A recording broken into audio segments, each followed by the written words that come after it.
I know why the caged bird sings. Maya Angelou.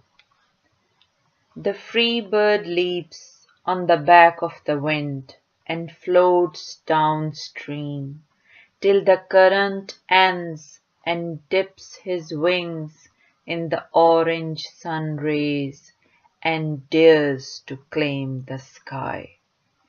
But a bird that stalks down his narrow cage can seldom see through his bars of rage. His wings are clipped and his feet are tied, so he opens his throat to sing.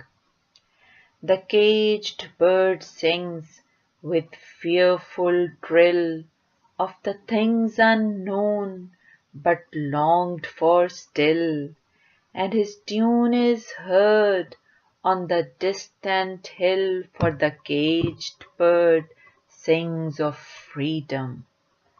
The free bird thinks of another breeze, and the trade winds soft through the sighing trees, and the fat worms waiting on a dawn bright lawn, and he names the sky his own.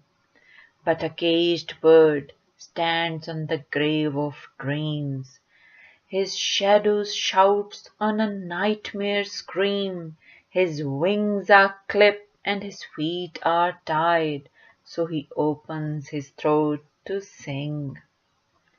The caged bird sings with a fearful thrill of things unknown but longed for still, and his tune is heard on the distant hill, for the caged bird sings of freedom.